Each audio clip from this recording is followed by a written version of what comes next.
Can I see Olga's joined us? And so we'll wait for a few more minutes or a few more moments. I can see a few more guests starting to dial in. So welcome everybody. My name is Jason Lindstrom. I'm from Bucket List Rewards, and today I'll be hosting today's webinar with Phil. We'll be kicking things off momentarily. So I can see some guests starting to arrive, which is excellent. And while we're waiting for people to arrive, why don't I take a few moments just to introduce Phil. So Phil has personally bought over $1 million worth of HR tech, and every day over 1,000 HR teams read his research to find and select the right tools. He's also a self-taught programmer, and he runs a really great company called Select Software Reviews. It's actually a platform we ourselves use. It's awesome. Yeah, so welcome, Phil. Why don't we kick things off, and we'll turn it over to you to run today's session. Yeah, thanks so much for the introduction. Thanks for having me. Thanks for everybody for joining. This session is going to be sort of a run through of the process for buying HR technology, with the hopes of giving as many sort of nuggets as possible and very specific tactics that you can use to find and buy the right software for your organization. I've got a PowerPoint that I'm going to run through, and I really would love it if throughout that PowerPoint, people can interrupt me with questions, even the people that perhaps know me well and talk to me even on a frequent basis. Feel free to interrupt me and ask for any sort of clarifications, because I think that'd be a lot more interesting from my perspective, and I hope from the perspective of the audience as well. So without further ado, let me share my screen. And let me go into presentation mode. Terrific. And so I guess the best place to drop questions would just be into the chat or the Q&A itself. Either one I'll try to keep an eye on, and we can take things as they come in. So again, this is all about how to buy the right HR tech, and we're going to kind of walk through the process and some of the tips and tricks that I've learned, mostly from talent acquisition professionals and also folks on the HR and people ops side. A little bit about myself and my background. So I started my career off working in venture capital, doing early stage software investing into private tech companies, some of which are now public tech companies, which is super exciting to see. I always wanted to start a company, and so I eventually left to go to business school, taught myself how to program, and started an HR tech vendor called Next Wave Hire, which provides recruitment marketing for SMBs. About 2 years ago, I hired somebody to run that business for me as sort of a general manager, replace me.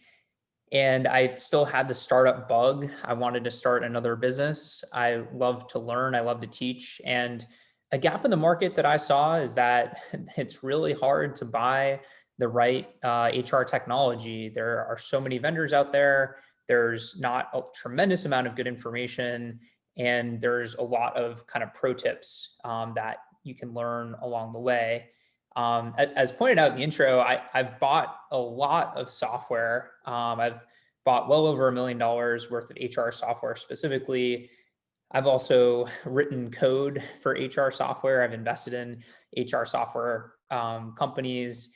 And of course, I spend my day kind of focused on what the vendor landscape. So doing demos, talking to practitioners, and really understanding who are the best in a given market. What are all the things that you need to know to find and buy the right software? What questions should you ask on demos? How do you think about return on investment, internal stakeholder management, et cetera? And we write all that stuff up onto our website, Select Software Reviews, for anybody to access at any time for free. So a little bit more about why I actually got into this Select Software business. When I was on the vendor side, I noticed that there were a lot of nefarious actors in the HR thought leader ecosystem. They were either very blatantly selling their opinions for dollars, and essentially saying, hey, pay us $5,000 and we'll write a nice blog post about you on our blog, or, pay us a couple $100 and we'll tweet about you, et cetera. And we'll say you're the best technology to ever come out of XYZ. And to me, this was pretty obviously disingenuous. Some people actually outright lied to us about these different things and even charged us for stuff when we said no, which I thought was kind of funny, and maybe due to more to disorganization than malintent. But the bottom line is that the ecosystem in large part of HR thought leaders, in our opinion, is not incredibly strong. There are definitely a lot of smart people out there. There are definitely people worth listening to, but many, many, many people who say XYZ is the best vendor are getting paid to do that. As an investor, I mentioned I sort of started my career off working in venture capital. I still do some private tech company investing as sort of a side hobby. And I've tried to use websites that have crowd reviews about software to diligence companies. So websites like G2 Crowd or Capterra, GetApp, et cetera, have all of these reviews from customers that are supposed to be unbiased insights into the technologies that they're reviewing. And I sort of found those websites to be lacking. In one part, they're extremely idiosyncratic. There's somebody that really, really, really liked a specific feature that maybe is not relevant for most people, or really, really didn't like maybe their account rep, which again is not entirely indicative of whether or not that's a strong company. You'll also notice that on those review websites, there's a strong positive bias. And that is because in most cases, probably around 98%, the people who write those reviews are being paid to write those reviews and are being asked specifically to write those reviews by the marketing teams at different vendors. And lastly, I think that many times the best information is from the vendors themselves, but of course you run the risk of having biased information. And we all had situations where we've had a phenomenal salesperson or a phenomenal experience with a vendor, and it really makes the difference. And vice versa. It could have been something that you bought in the HR sphere. It could be a car, whatever the case may be. Sometimes we can get misled. And when the best information is coming from vendors, that's a problem for the entire ecosystem. So my goals of today are really to demystify HR tech. I think sometimes people view it as something very, very intimidating, and that doesn't need to be the case whatsoever. You can be very successful with buying HR technology, even if it's your first rodeo. We've seen many stories of people who have gone out and bought even very complicated, expensive systems that take really long to implement their first time. And so I want to make sure that everybody here leaves confident that they are more than capable of buying the right software. I want to enlighten and just sort of share the stuff mostly that's been shared with me. I have very few original ideas, but I'm a good aggregator, I think, of ideas. And I really want to arm people with the right tactics to be successful. And that can be something as specific as an ROI calculation, or something as sort of general as just kind of where should we look to buy HR tech to help our organization. And all of this really aligns with our North Star at Select Software of sort of raising the bar across the HR tech ecosystem, both on the vendor and practitioner side. We just strongly believe that with more education, there's going to be more value driven by technology in these organizations, which of course impacts millions of people's lives on a day-to-day basis because we spend so much time at work. So with all that said, let's jump into it. I think, why are we even doing this in the first place? It's because buying HR tech is pretty hard, and it's rife with many pitfalls. So there's a stat, I believe it's from Gartner, that says that 68% of new software implementations fail. And we've all seen this in our organizations or directly been a part of it. They fail for many different reasons. In one part, it's because there are an incredible number of vendors out there. So there are, by last count, around 75 HRIS vendors in North America alone, which is really crazy. And the number might actually be higher than that. And so when just for that one solution, you have 75 different vendors, things can get really complicated, and you have a higher risk of choosing the wrong vendor, in one part because there are so many out there. And perhaps you say, well, we've already got a relationship with our payroll vendor, let's just use their HRIS, or we've already have an ATS, they've got an HRS, let's just use that one. And sometimes those decisions that don't have the thought behind them can lead to a lot of problems down the road. In addition to just like a very fast evolving and complicated ecosystem, there are other very, very real constraints. So most budgets are fairly fixed. Unfortunately, the HR department, people ops folks, TA, is viewed as a cost center. And I think most organizations make their HR teams do a whole lot with a whole little.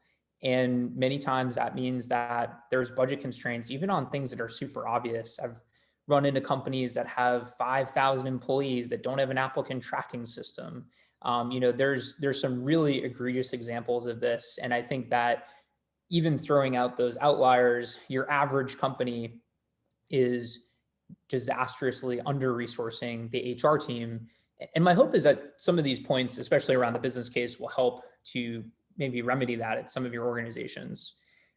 There's too much information, like that's just like a general statement. The reviews, the people you talk to, etc.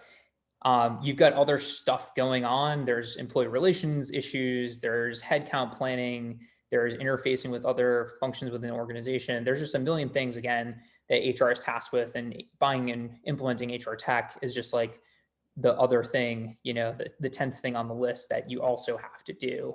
And then the other sort of unique aspect to HR software relative to other software in the organization is that many times when you buy this stuff, it touches everybody else. So if you buy employee rewards and recognition platform, there's going to be a whole lot of people throughout the organization that use it. It's not just that you have to train your HR administrator. Whereas maybe somebody that is on the DevOps side of things, or IT, or even sales and marketing, there's a very small group of people that have to use that software. Whereas for HR tech, it's the whole organization, all the different personas, all the different stakeholders. All that said, hopefully that's not too discouraging. But I think we all know that, right? And like anybody who's on this call is sort of like, yeah, that's why I'm here. And why are we going through all this pain? It's because the HR function has the ability to drive a lot of value for the organization as a whole and the individuals within that organization who I think we all really care about. And that's in large part why a lot of people get into HR in the first place, is we care about people and their experiences and how we can impact that. And, we mentioned, look, it's like everybody in the company is going to touch this thing. And that's a negative, but it's also a positive. It sort of gets to the reach that we can potentially have with these initiatives. And beyond that, the right tool in HR can save the organization a ton of money, and it can elevate your career as an individual, which is pretty cool. So let's get into some of the specific methods and tactics here. So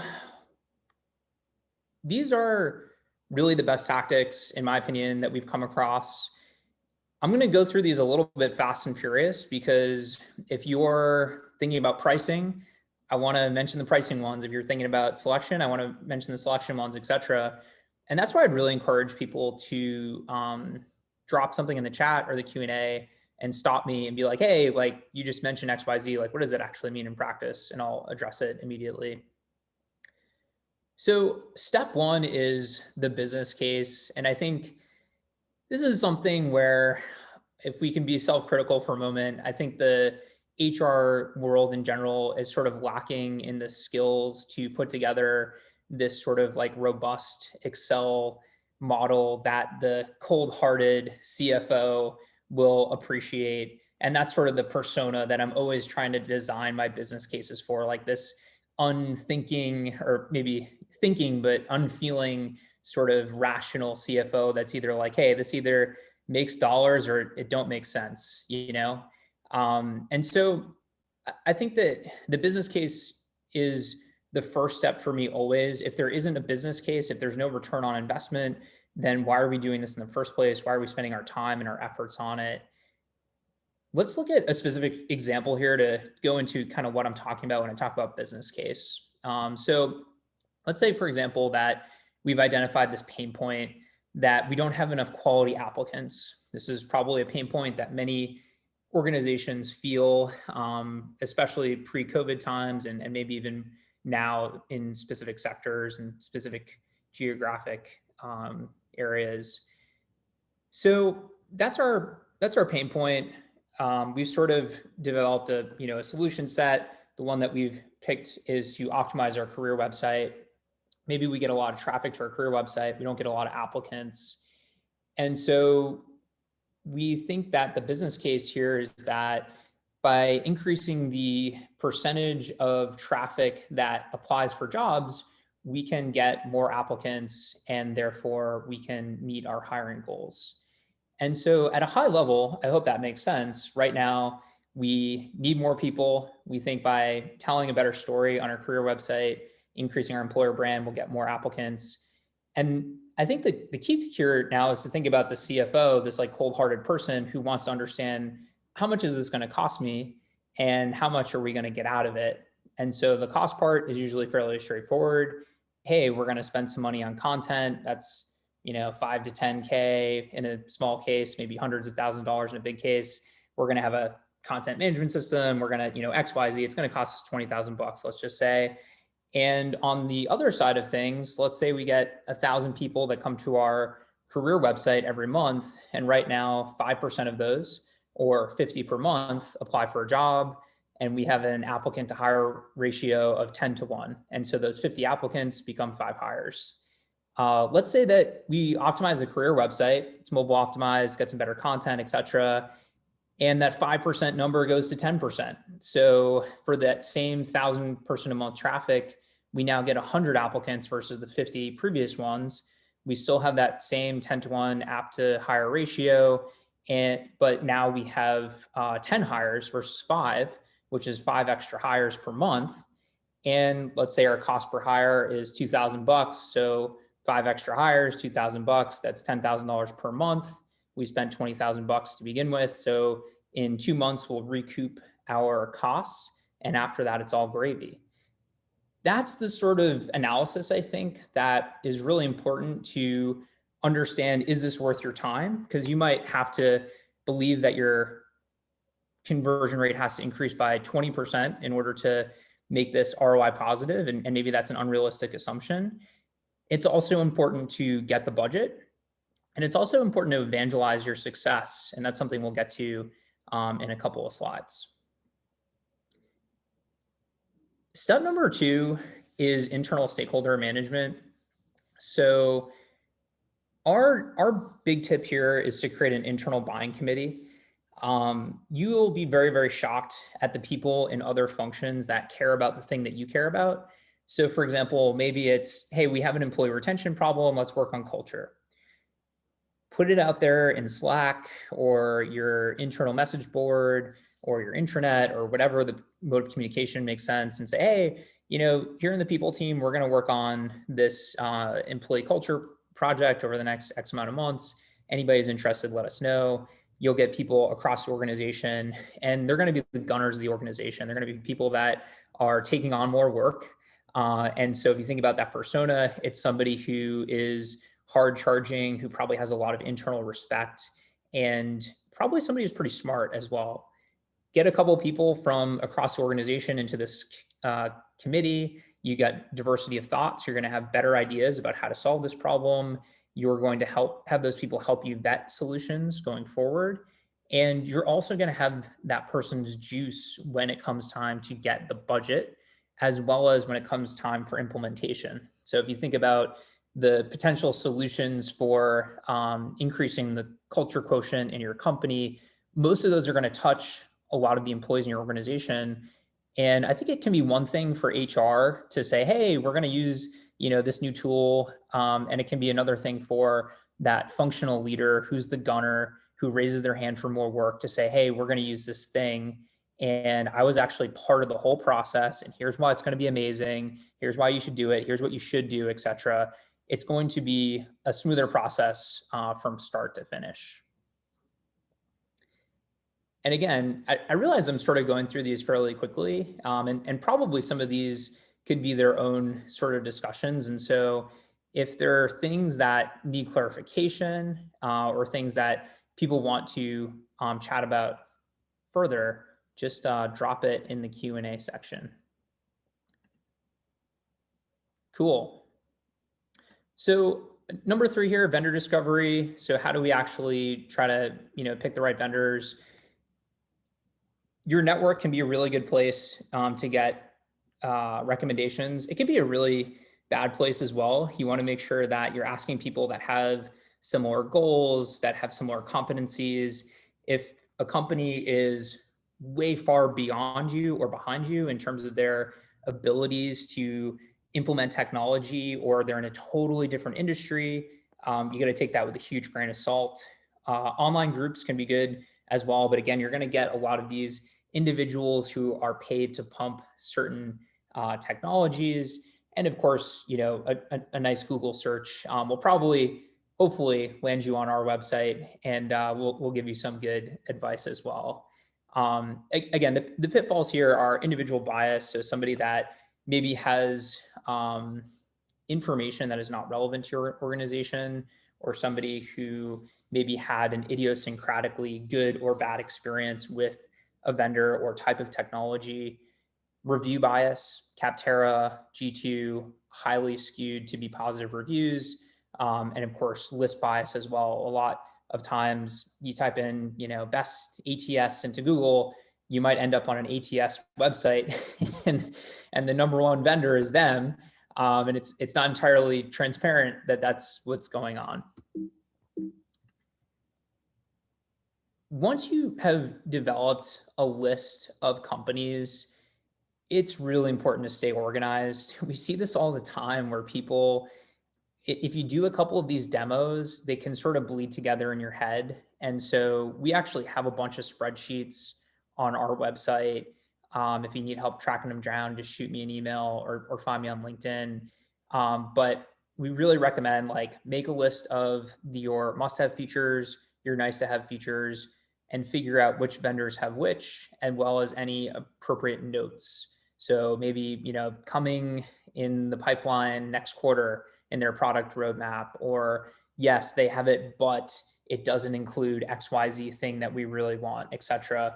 Really hammer through your core workflows, especially if you're replacing a solution, and understand, does this vendor align with what we need? And of course, realize that there are no perfect solutions out there. There's nobody that's going to 110% align with what you're doing. And so you're going to have to figure out where to make trade-offs. And that's many times where these nice to haves will come into play. A couple of pro tips here. One is to ask yourself how much you like your sales rep. This is actually something that can be really, really telling of a vendor in general. The best salespeople can work anywhere. Salespeople who hit quota, they can get a job wherever they want. And they, as rational actors in a capitalist society, are working for companies that have really good products, because that allows them to hit their quota and get their bonus and get promoted. And so if you really like your salesperson, that's a really good sign that this company has a strong product. It's also an indication of the culture of the organization as well. And if your salesperson is service oriented, your account rep and CSM is definitely going to be very, very helpful. The other pro tip that I offer here is that when you go to get demos from vendors, what I usually do, so when you ask for a vendor or a vendor demo, they're going to say, hey, that's awesome. Let's get on the phone and let's learn about you. And sometimes these calls I find can be a little bit frustrating because you're trying to learn about the vendor, and you want to learn ASAP versus setting up a call, telling them about your organization, and setting up another call. And essentially, what these calls are trying to accomplish on behalf of the vendors is to understand, are you a real buyer or not? And what do you care about? And it's actually mutually beneficial, I find, to do this sort of thing over email, to skip this meeting, and to move forward, assuming this is the right vendor for you. And so, what the vendors are trying to understand is, do you have BANT? Do you have budget? Do you have authority? Do you have need? Do you have timeline? And if not, can we understand who at your organization maybe does? Because otherwise, we know it's going to not be a good use of time. And they also want to understand, are you looking for our solution? And so what I'll typically do is I'll respond to these emails and say, look, I'm the decision maker. We want to do this next quarter. Here's why we want to do it. And here's what's important to us. And sometimes people respond and say, oh, okay, great. We're not the right solution for you. We're only designed for franchises or for really big companies or for really small companies or whatever. You should look at XYZ vendor. And that's awesome because it saves you guys both time. Or they say, oh, great, this is perfect. Let's set up a demo. And that's good for both parties as well. So that's just something to save everybody a little bit of time on both sides of the equation. In terms of narrowing down your list, it's hard to manage more than a couple of vendors. I think 3 to 4 is a very robust amount to sort of do any sort of diligence on. You might even want to do 1 to 3, depending on the process that you're running, how big your organization is. And the way that we kind of do this is at the top of funnel, there are many signals online and offline that will help you to understand if it's someone's a good vendor. You can look at Glassdoor reviews, you can look at stock prices, you can look at on LinkedIn the employee count trends, their career site, are they growing, are they shrinking? Those sorts of things can actually be fairly useful signals, especially if you're running a really robust process. Do the demos and really dig into, do they meet your must-have criteria? Because at the end of the day, obviously, that's kind of what's important. During the demos, you want to try to cluster these into the space of a week or two so that you don't start forgetting about things. Even if you're staying organized, it just is better. You're going to spend the time to do these demos anyway. So why not sort of cluster them? And what I also recommend is to kind of take control of the call if there are things that you really want to get at. Reps are really good at running through a script and showing you the things that they want to show you. And 75% of the time, that's awesome. But if you have things that are important to you, if you've seen other solutions and you kind of know what you're looking for and what might differentiate this company versus another one, I would get to that as soon as possible. Why spend an hour on the phone if there are going to be a few make or breaks for your company? Take control, ask the questions that you really care about. So let me just take a break here. And again, please ask questions if you've got questions, and I'll be checking that Q&A. Phil, I have a couple questions kind of related Yes. to there's some great takeaway. Actually, I have a ton of questions, but I didn't want to interrupt your flow. I saw the drink of water. Just regarding I love the comment around being able to go to your website and download the ROI spreadsheets. I think that's awesome. 2 quick questions regarding business case. What percentage of companies do a business case? And do you offer any sort of business case templates as well? Yeah, so I would say it's pretty small. I would say it's probably less than 10%.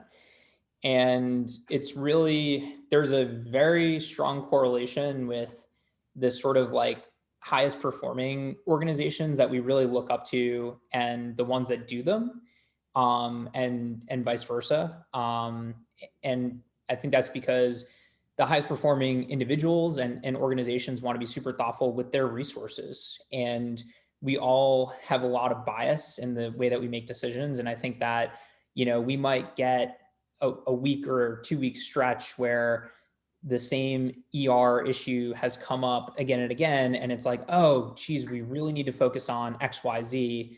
And it's like, well, that was actually a one-off thing. And if we sort of looked at the data, we would realize that was sort of a coincidence that those two things happened.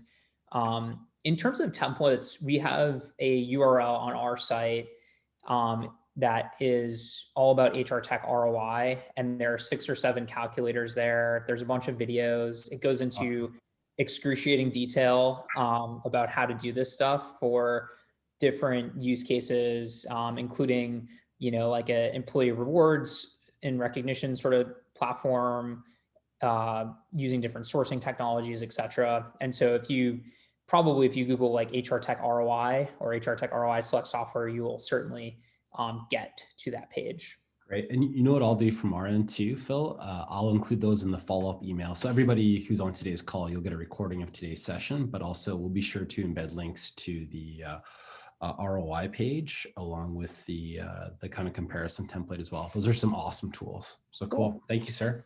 Yeah, no worries. Yeah, we tend to get overly nerdy about this stuff. And we realize that, look, like a lot of teams are not going to go through this sort of robust process, but you should. So that's why we continue to knock down this door.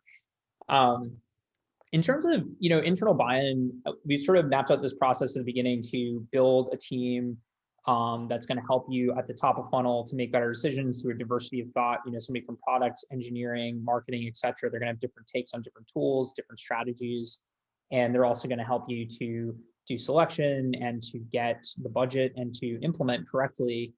And the point of this slide really is to just reiterate that this committee is so important throughout the process. You're not going to be able to get people to sit on every demo, maybe like a bi-weekly 30-minute meeting or something like that, or even just an email update from you, the leader, is really what is sufficient. However, at the key stages of selection, of budget, price negotiation, you should really be getting everybody together so that everybody's on the same page, so that they can credibly write that email to employees and say, hey, I was involved every step of the way. Everybody on the customer success team needs to use this new tool in this way because X, Y, Z. And that's really the goal of that committee. Contract negotiation, of course, is an important part. As a sort of general rule, you should ask. You should see if there are discounts there. There might be special programs, especially at the end of the quarter, end of the year. Signing annual or multi-year deals is a great way to drive costs down. And also just being a savvy buyer that is a good buyer, I find more times than not will result in discounts. If you are able to actually move quickly, you can get compensated for that. And how do you move quickly? You have internal stakeholder buy-in, you have a business case, and you can sign. And if you can do that, you're ahead of 99% of the field, and the sales team is going to reward you with discounts for moving quickly and not being a pain in the neck, to be quite frank. No pricing listed, of course, that means that there is some wiggle room. Don't get enamored with one vendor who then has lots of leverage over you. And then also just understand where in a contract you might be able to get discounts, implementation fees, these sort of like one-off costs. Many times vendors are more willing to give in on than the recurring revenue. And I think the main rationale for that, if you want to get sort of financy about it, is that most software companies are valued as a multiple of their recurring revenue. And so when that drives the value of the company, the board cares mostly about growing recurring revenue, and therefore the C-suite cares about it, and therefore the reps care about it, because that's what their comp plans get pegged to.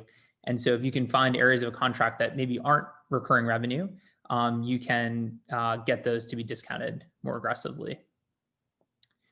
In terms of the final vendor vetting, at this point, if you've done a good job, you can be pretty darn confident that you can move forward and you're going to be successful. I would try to speak to a current customer, assuming, if this is a big purchase for you, if this is a couple $1,000 a year type of thing, then you probably don't need to go through the full process here. But if this is a meaningful purchase for your organization, then you should definitely do this kind of final step.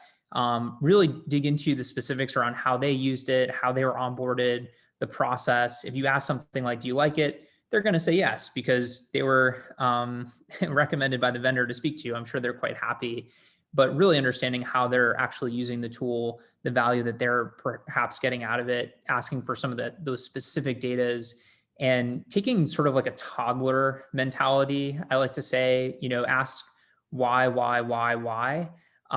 without driving somebody insane is a good way to kind of get to the heart of the issue. And of course, if you can get somebody from a Facebook group, a Slack group, there's all these online and offline really amazing HR communities that have used a vendor, that's all the better. Something that I think the vast majority of HR teams don't do well enough is to brag. We do more work in the HR function than, I don't want to say than every other function, but there's a lot done, from sort of your blocking and tackling to actually a lot of strategic work around building culture, building teams, et cetera. And a lot of times HR teams don't do a great job of understanding the value that they brought to the organization and then evangelizing that. And so the business case, we can go back and review that and say, hey, the conversion rate to the career site didn't go from 5 to 10%. It went from 5% to 15% because we did such a great job. And that resulted in, an app to hire ratio that actually went from 10 to 9 because we got better quality applicants and our cost per hire went down and blah, blah, blah. And we thought we were going to generate $100K a year sort of ROI, and it's actually 200K. And so isn't this amazing? Let's, write up a little case study. Let's present it at all hands. Let's talk about it the next time that we interact with the rest of the C-suite. Those are the sorts of things that kick off what I call the HR virtuous cycle, which is essentially HR buying a tool, doing a good job, capturing that value, evangelizing the good job, which gives them the juice to buy another tool, to do a good job again, to capture that value, to evangelize it, and on and on and on. And I think that's a really powerful feedback loop that you see the most successful executives really latch onto. And some people might say, oh, it sounds a little political, but I think it can be done in a very tasteful way that shares learnings, and you can share the stuff that went wrong too. And I think that's awesome as well, especially when you were thoughtful throughout the entire process. Step 11 is relax. It's a arduous process to buy and implement HR technology. It's getting easier and easier, of course, with amazing solutions that are simpler to implement and the decreased time to value. But I think you always want to pat yourself on the back after one of these projects. And the last thing here is, I mentioned at the beginning of the call, like I love to learn, I love to teach. That's why I'm in this position is at running Select Software. And I always like to learn about myself as well. And I think that these sorts of processes are great times for self-reflection. The original business case and ROI model is essentially like a journal entry. It's your ideas at a point in time about what you think is going to happen. And you're going to be right about some stuff. You're going to be wrong about other stuff. And it's a great way to really evaluate your own thinking, understand what you do differently the next time, write up a postmortem, evangelize it, let people know about it, share, become a better capital allocator, and drive more credibility within the business. So with that, I'll end it here. Again, our website, selectsoftwarereviews.com. You can find me on LinkedIn. I'm a pretty easy guy to find because I think I'm the only person out there that has my name, and would love to connect. Awesome. So if I may, I know we invited people to ask questions, and the question panel is a great place to do that. I do have some questions from today's session. So I thought that was awesome. And sitting more on the vendor side, I see some people who come to the table really well organized. As a vendor, just as a quick comment, it makes everything so much easier, right? We're able to provide and communicate like how we differentiate our value, and it makes the whole buying decision much smoother. But a couple of questions for you now, Phil. So upfront, you talk about creating a buying committee. Is there any specific roles who make kind of like the best champions to help a company get inertia with the buying decision? Is there anybody who you think should be on that buying committee specifically? Or are there like a series of people, for example? Yeah, I think there are certainly individuals who have like certain skills that could be relevant depending on what your project is. So like in the example I gave of revamping your career site, you probably want somebody from marketing that knows about, websites and, copy and things like that. But I think what's kind of interesting is that by putting it out there that you are looking to tackle XYZ people issue, you're going to get people that self-select that care about that and therefore probably have ideas. You're also going to get people who are self-selecting, who are sort of like the go-getters, who will have the internal juice, who will have the right ideas, etc. For each company, you can probably think of off the top of your head, or each division, if you're in a much larger organization, the couple of people who are sort of like the rising stars. And those are the sorts of people that typically will sign up for this stuff, or it's the next generation of rising stars. And I find that like those are the awesome people. The only pitfall here is that you don't want to have 20 people. You probably want to have like 4 or 5 people max, and you want to maintain control. You are the person who's driving this. Everybody else is sort of an advisor. They're sort of like your board of directors throughout this whole thing that you check in with periodically, you bounce ideas off of. Awesome. That's great. You also presented around 11 ideas. I love the 11th one, to relax, relax, relax. I loved a lot of them actually. From your experience, which one or two, if any, would you recommend people don't skip on or double down on? It's definitely the business case. And I've been sort of singing this tune for forever. And it's in part because of how my brain works. I always, whenever I do anything for my business or I help a friend think about their business, it's always, okay, let's think about what's actually going to go into this. And let's be conservative. Let's budget, 10% more money and probably 20% more time. And let's think about what you're going to get out of it, because we all have a million things that we could focus on. There are so many problems in every organization, even the most well-run ones. And so this is a great way to refine our thinking and understand where we should focus, how we should actually accomplish something, what's achievable. And at the end of the day, I really personally love to look back on my old models and figure out, where was I underestimating, where was I overestimating? And I've learned a ton that way over the years. I would double down on it. It's funny, my brain thinks that same way as well. Also, a couple of quick comments on why, from my perspective, I see huge value there. A lot of times, especially in larger organizations, kind of the enterprise space, there's like a million different initiatives taking place. But when it comes to buying something new at an enterprise level, there's typically like, we have an internal saying that unless you're one of the top 3 pain points inside of an organization, it may or may not go. And the Yeah. business case allows you to align it to a company's bigger goals or objectives, and then track the outcomes as a result. A lot of times what we see is people get really excited about a new software initiative or like platform in general. And like one not uncommon solution is it no decisions made. Like they might even select or find their favorite piece of software, but no trigger gets pulled even as much as they want to until like years later. And the business case, and then of course there's a bunch of wasted time in the sales cycle. And the business case, I think, is a great way to build momentum, create alignment and excitement, even at the executive level. So the project keeps trucking along. And one other comment around business cases too, I've seen be really powerful is like you align your ROI, but also I think storytelling can be really powerful. Mm. So going back to your example of the applicant tracking system, like if you're trying to hire for a senior role, for example, and you can't find that role for a quarter or two, and having, like, let's say it's a sales VP or whatever that role might be, having people from the team share those stories can be really powerful in terms of to add to the actual numbers itself. Yeah. Cool. I kind of realize we're at about 1:45 right now. I love to throw it out there, see if there's any other sort of final questions from the group. Excellent. So Phil, we'll definitely be sharing the recording with the group and to, of course, a much larger a number of attendees. We'll be sure to include the links that you've referenced in today's call as well, and the email follow-up as well. But are there any sort of final parting comments or thoughts you want to pass along to the group?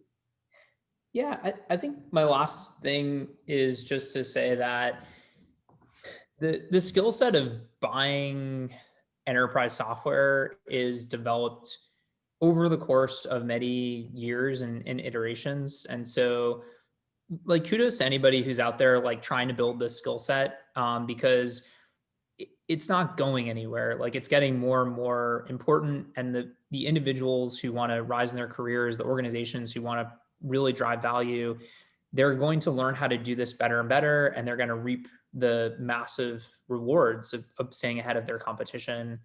And so I would highly recommend to continue to learn about this stuff. And of course, we think our website is a good place to do that. And the last thing I'll say is just thank you so much for having me on here and giving us another platform to sort of evangelize what we hope are the best practices around how to find and buy the right software for your business. Awesome. Yeah. Thank you very much, sir. And all our interactions have been super impressed by what you're doing. I love the information on Select software. And you've certainly been just like a wealth of information in terms of this topic and many others. So Phil, thank you so much for joining us today. And I'm looking forward to our future conversations as well. Thanks everybody to all the attendees who showed up today, and stay tuned for more information. But I think with that, why don't we wrap it up there? And I hope everybody has a wonderful Tuesday.